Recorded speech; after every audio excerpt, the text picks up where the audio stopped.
Hey everyone, welcome to my channel, and my name is Danny, and today we're going to be talking about another live-action Disney remake, specifically Mulan. I watched it this afternoon, and I must say I was pleasantly surprised, actually. I was actually getting quite sick of Disney remakes at this point. They've been nothing but disappointing up to this point. I was even there in 1996 when the 101 Dalmatians live action remake came on the scene, and actually, I really liked Glenn Close as Cruella de Vil. So, but I was 7 at the time, so I mean, I haven't watched it again recently to see if it holds up. But the one I watched actually most recently was The Lion King, and as you can see, I am a big fan of the original version, the original animated, before the special edition came out, where I remember being a child and I was trying to convince my grandparents that they had changed things. They changed something in the animation when the special edition came out, and they all thought I was crazy, but I still maintain that it was a little more cartoony in the special edition version. So yeah, but today we're going to be talking about the 2020 version of Mulan. So let's get into it, shall we? And the movie opens with a really beautiful cinematic moment with some narration by Mulan's father. And I have to say, the cinematography in this movie is just beautiful. There are a few moments where I was distracted from the story by the actual environment itself. There's a scene closer to the end that we'll talk about where Mulan is fighting the witch in what can only be described as yellow. I'm not even sure what it is. But it's just beautiful. We'll talk about it later. But the movie opens with Mulan being her rambunctious, childlike self. She's trying to help her father wrangle some chickens, and one of them gets away. And the only way that I can describe what happens is she ends up with the chicken on the roof, breaking her family's monument outside of their shrine in the process, which is a phoenix, which will be ironic later, or will be symbolic later. But as Mulan makes her way on top of the roof to get the chicken, she accidentally falls. And the only way that I can describe what happens is she Jedi mind tricks herself off of it without being injured, which is just crazy, according to the village. They scorn her, they give her dirty looks. She's just an odd child. And so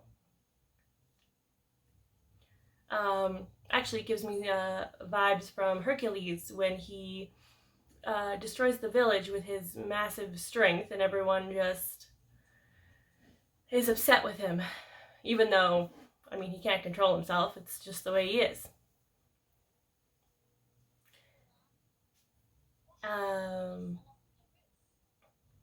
After that, we see the two, Mulan and her sister, putting themselves to bed and brushing her hair, and her parents are having a conversation outside their room. And unfortunately, they've forgotten that their walls are literally made of paper, and the two kids can hear everything. With Mulan's mother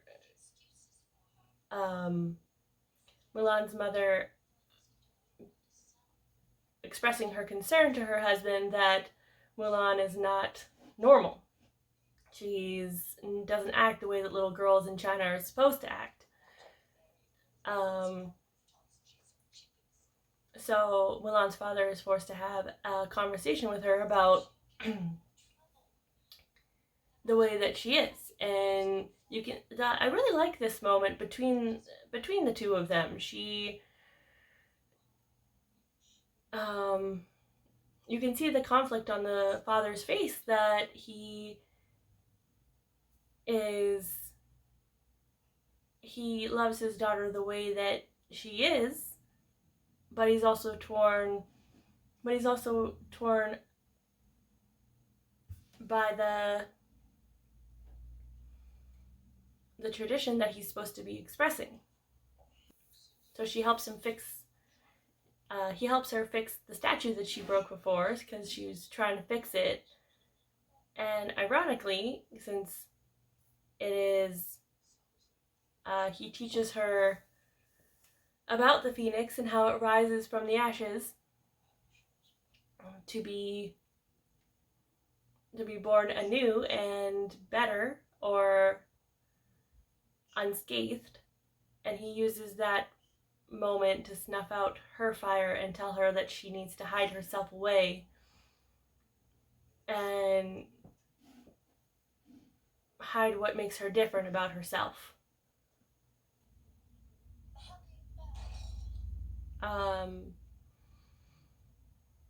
I found the scene in the 1998 Mulan where she leaves her family very dramatic. Between the music and the visuals, I felt for her. Like, I was upset that that she left, but in this one it's just kind of breezed over. The parts with Mulan's family is very rushed, I feel. The matchmaker part was very glazed over. The whole scene was probably 10 minutes between getting her ready and the matchmaker kicking them out. The original Mulan in 1998 was only 84 minutes long. And honestly, there are a few instances in this movie where I feel like they could have been cut. Like, they just weren't necessary. After the credits rolled, you see a man and a woman in the desert, and she Trojans herself into him so that she can possess his body and gain access to this village. But later, you see that not that long after, you see that she can also turn into a hawk or a falcon. I'm not fully up on my birds, so I'm not sure which is which. But she becomes some kind of animal, a bird, and she can gain access to the Emperor's palace, and she can fly pretty much wherever she wants. So I don't understand why it was necessary to show her power in this way. She can clearly go wherever she wants to go. So there's no reason to possess anyone. She uses that power actually within 5 minutes later after she gains access to this village so that she can kill people. She uses it to possess this one kid so that she can go to the Emperor and find out what he's planning so she can let her master know. Which makes sense, because she wants to know what he's planning. So what better way? But that was unnecessary. That was more than 5 minutes of footage that you didn't need. And these things come up again and again. Also, there is magic in this version of Mulan, which don't fully understand.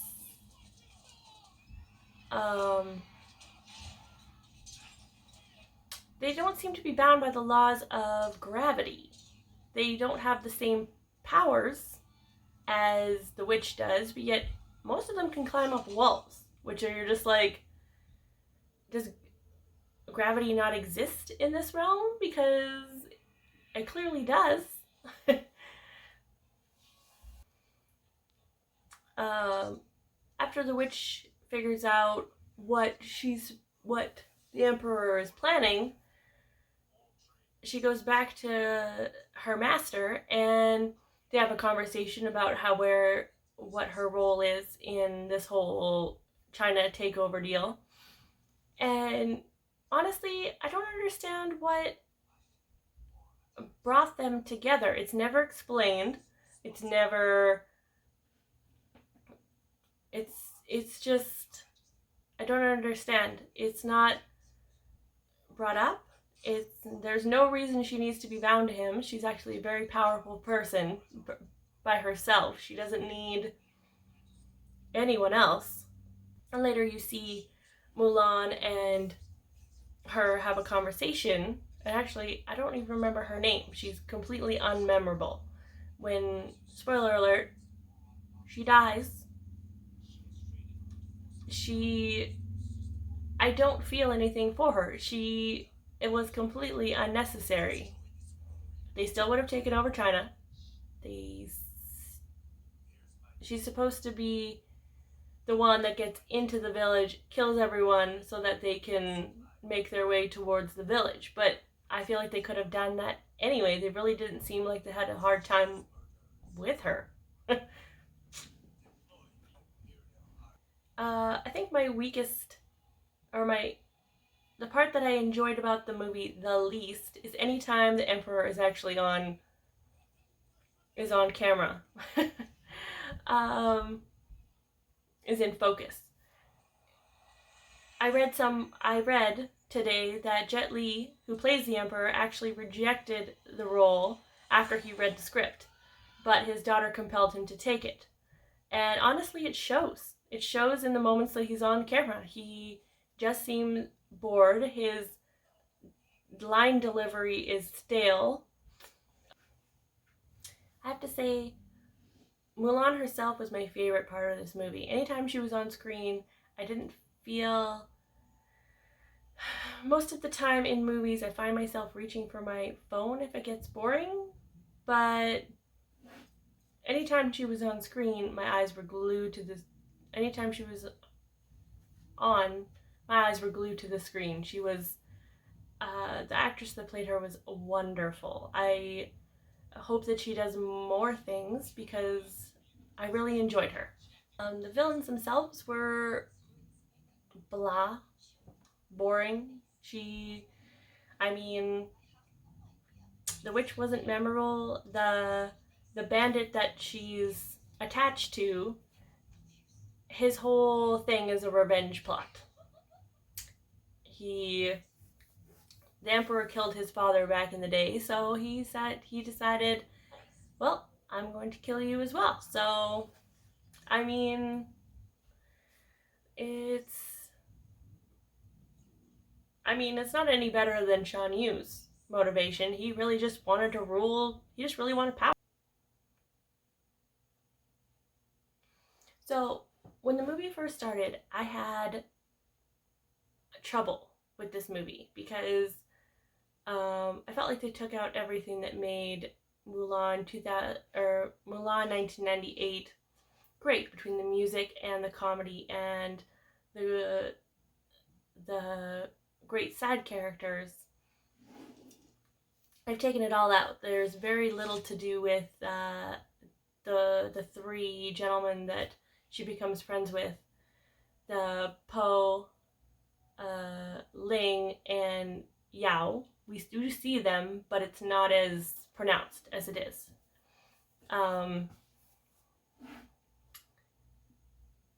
But then I put those feelings aside and stopped comparing it to the 1998 Mulan and actually started comparing it to another live action adventure, which is what I would characterize this movie to be. It's not a musical. It's not a comedy. There's really nothing funny about this movie. It is what it is. It's more if you focus on the combat, story, angle, the adventure part of it, I actually started comparing it to another great action adventure movie that I super enjoy, and I felt that it held its own. The live action adventure movie that I love is based on is in my it's in my top 5 movies, the Pirates of the Caribbean. If you take that movie and this movie and compare them, it is an action adventure movie with a magical element to it as well, and pit the villains up against each other. I have to say, Jeffrey Rush does a far better job, but Mulan is a much better character to watch against Orlando Bloom or William Turner. Didn't really care about Turner. Let's face it, Jack Sparrow stole the show. Which I wouldn't call him a hero. He's a protagonist. He's not the hero of the movie, but he is really entertaining to watch, and I can watch that movie when I'm happy, when I'm sad, when I'm just having a rough day.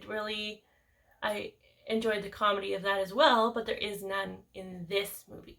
If I want just a straight up action adventure, I will revisit this one every time. It's, if only for Mulan herself. The other characters and actors were mundane at best.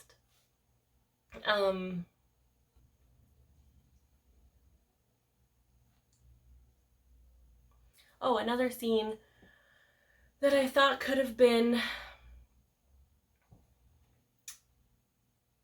cut out is, so in the 1998 Mulan, Mulan is exposed after she gets a cut to her abdomen, and the doctor is forced to take her armor off and fix her, and notices that she is not in fact a man.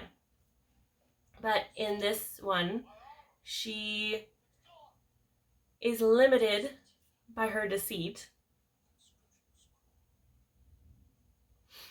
The witch just kind of calls her out and says, "You'll never be as powerful as long as you're dying, or you're lying."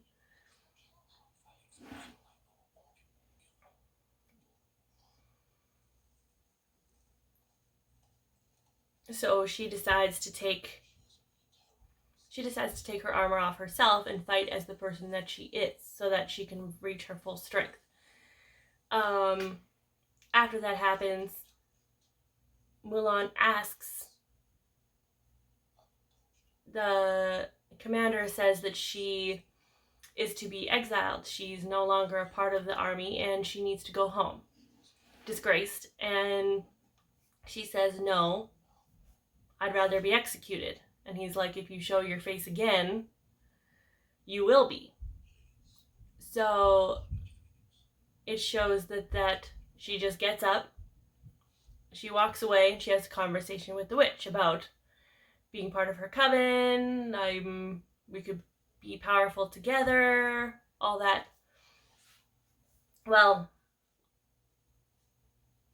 and the witch tells her the guy's plan, the main villain's plan, whose name actually I don't even remember. So he's clearly very bland. I don't remember his name. I watched it probably an hour ago.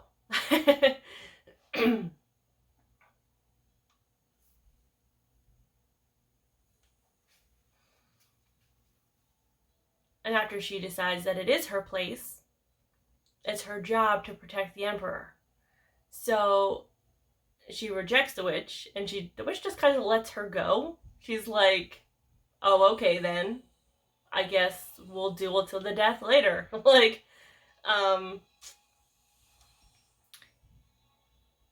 And so she goes back to the commander, and says, "This is what's happening. We need to go to the capital because the emperor is in danger, which at the same time, the witch has told, the witch has Trojaned herself into Zhao, who is basically like the emperor's advisor, if you remember him from, and is basically like, you need to leave the city. The witch is basically, in the body of Zhao, is basically like, you need the main villain is coming. You need to meet him. You need to go out to meet him and basically teach him, show him who's boss. And he's like, Emperor's like, okay, I guess we have to go. And after the Emperor leaves, the witch tells the main guard there to bring all the soldiers in from the city to the palace, back to the Forbidden City. And he's like, to what? We won't be protecting the city? And he's like, he pulls rank pretty hard. Mulan goes back to the commander and is like, this is what's happening.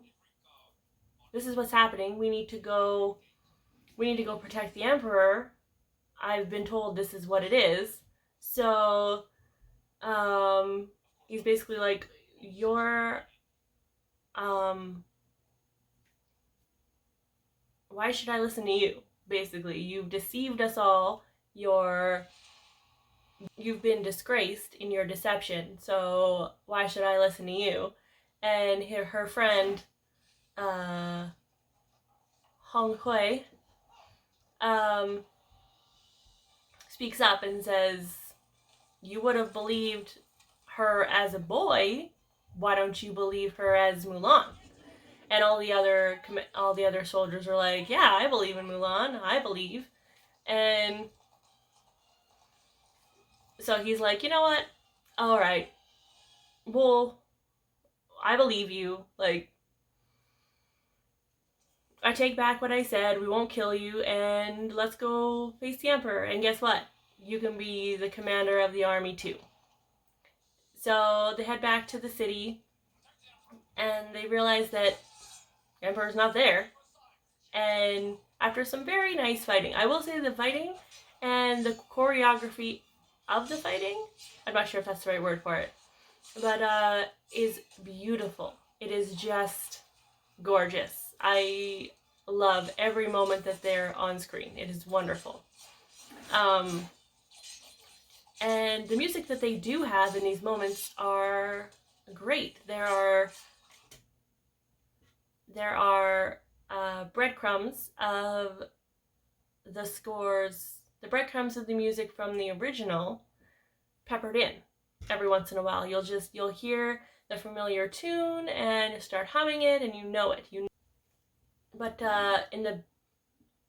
so once they realize that the emperor is not there, Mulan leaves to find him. And in the biggest tonal change of the movie, the witch decides she doesn't want to be bad.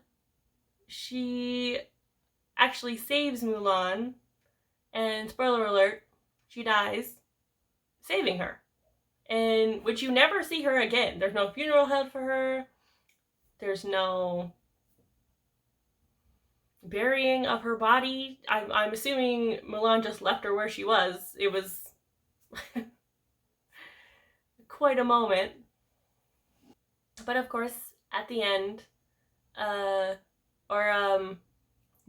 and, I'm gonna learn his name, Borikhan. Mulan and Borikhan have their epic showdown, and she ends up saving the emperor, and he's so thankful for her saving his life that he offers her a role in the imperial army, and she's like, no, I have to go home. I left under the cover of darkness, and I have to go home and apologize because I'm sure my family is worried about me. And he's like, okay, fine. You can go home. So she's going to leave, and her love interest comes up and is like, I'll see you again. But you don't. You never see him again. So I don't know if there's going to be a Mulan 2 where, I mean, they get married. I don't know. We'll see, I guess. And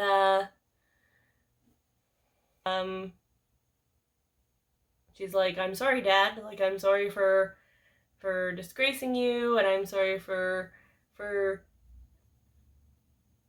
taking your armor and taking your sword, which, by the way, I broke, and I can't, yeah, it's broken now, so, and I lost it, so I'm really sorry. And he's like, well, actually, I'm the one who should apologize.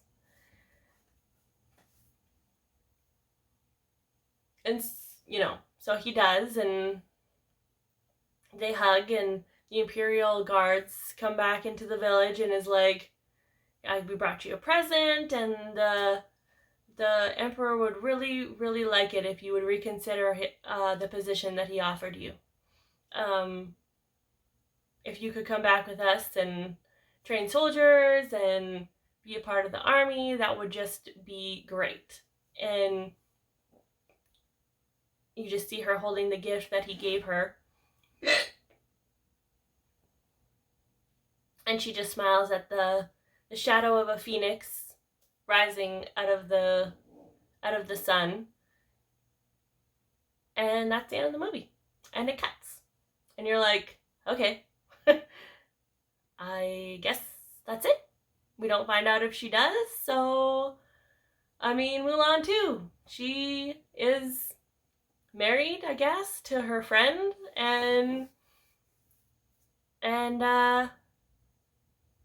she's now the commander of the Imperial Army. Wouldn't that be a cool one to watch? I'd watch it, because, I mean, I really like the actress who played Mulan, and she was very good. I enjoyed her a lot. I mean, the villains themselves were okay. They were fine. Not memorable, but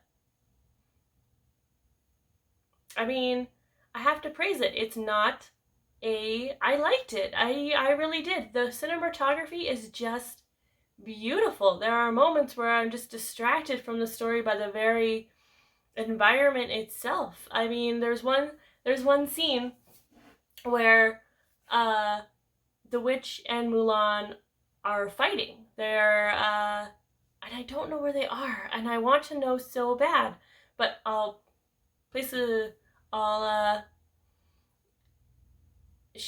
there's like fog everywhere, and there's just fog rising out of the ground, and or smoke. And as Mulan is walking, the ground is cracking. Now, where I'm from, when things start cracking underneath you, you get off of there super fast, because there is some cold water like underneath that. But I don't know what's under there. It's not water. I at least I don't think it's water. But that is my favorite scene, I think. It is, there's just all the yellows, and every time a new place is on the TV, I just end up, like, every scene looks like it has been painted. The colors are just vibrant, and the actual Mulan's village itself is actually in a circle. Like, it's a circle, and then the market is in the middle. And it is super cool, actually. I really liked it.